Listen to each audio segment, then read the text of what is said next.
Buddhism અને Jainism વચ્ચે તફાવત કયા કયા છે? પહેલા તો બંનેની વચ્ચે પુનર્જન્મને લઈને તફાવત હતો. બુદ્ધિઝમ પુનર્જન્મમાં માનતો નથી. બુદ્ધિઝમ જે છે એ કેન્ડલ થિયરીનું પાલન કરે છે કે વ્યક્તિ જ્યારે મૃત્યુ પામે ત્યારે એ કેન્ડલ જેવી રીતે બુજાઈ જાય એવી રીતે બુજાઈ જાય છે અને પરંતુ સાથે સાથે બીજી એક કેન્ડલને સળગાવતો જાય છે. જ્યારે જૈનિઝમ પુનર્જન્મની અંદર વિશ્વાસ રાખે છે. બીજી વસ્તુ, ઘણા બધા લોકો તમને એવું પણ કહેશે કે બુદ્ધિઝમ પણ પુનર્જન્મની અંદર માને છે. તો આ સાચી વાત, અમુક વાર માને પણ છે. પણ એ જે પુનર્જન્મ છે એ પુનર્જન્મ હિન્દુ ધર્મની અંદર અને જૈન ધર્મની અંદર જોવા મળે એ નથી. એમાં જે પુનર્જન્મ જોવા મળે એટલે કે એમાં જ્ઞાનની પ્રાપ્તિ પછી જે થાય ને એને પુનર્જન્મ કહેવા માંગે છે.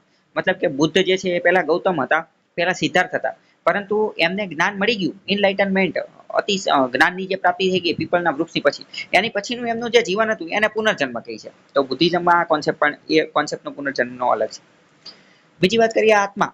આત્માની અંદર વાત કરીએ તો બુદ્ધિઝમ આત્મા ઉપર આત્માને માનતું નથી. જ્યારે જૈનિઝમ જે છે એ તો કે દરેક વ્યક્તિની અંદર આત્મા રહી છે. જૈનિઝમ તો ત્યાં સુધી કહે છે કે નિર્જીવ વસ્તુની અંદર પણ આત્મા રહેલી છે. ખુરશી, ટેબલ, પેન દરેક વસ્તુની અંદર આત્મા રહેલી છે. બંનેના પાથ, રસ્તાની વાત કરીએ તો જૈનિઝમ જે છે એક્સ્ટ્રીમ પાથ અપનાવે છે. ચંદ્રગુપ્ત મૌર્યએ સલ્લેખના અપનાવેલી હતી, એટલે કે સલ્લેખના જેવા એક્સ્ટ્રીમ પાથ અપનાવે છે. જ્યારે બુદ્ધિઝમ જે છે એ મિડલ પાથની વાત કરે છે, મધ્યમ ધર્મની, મધ્યમ માર્ગની વાત કરે છે. એ એટ ફોલ્ડ પાથની વાત કરે છે. આગળ જઈ અને જે જૈનિઝમ જે છે એને વૈદિક ધર્મ જ અપનાવી લીધેલો હતો. મંદિરને એવું બધું બનાવવાનું ચાલુ કરી દીધું હતું અને મંદિરની અંદર હિન્દુ દેવી દેવતાઓના એના પોતાની મૂર્તિને એ બધું જોવા મળે છે. જ્યારે બુદ્ધિઝમ એ પોતે સ્વતંત્ર રીતે ચાલુ થયું હતું. બીજી વાત કરીએ, બુદ્ધિઝમ જે છે એ એનું એક્સપાન્શન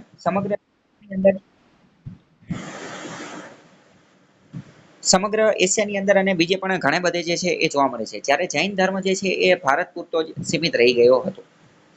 તો આ એની તફાવત છે. ફરીથી એકવાર તફાવત જોઈ લઈએ તો પુનર્જન્મને લઈને, આત્માને લઈને, એક્સ્ટ્રીમિઝમ અને મિડલ પાથને લઈને, વૈદિક ધર્મને લઈને અને એક્સપાન્શનને લઈને 5 પોઈન્ટ યાદ રાખવાના.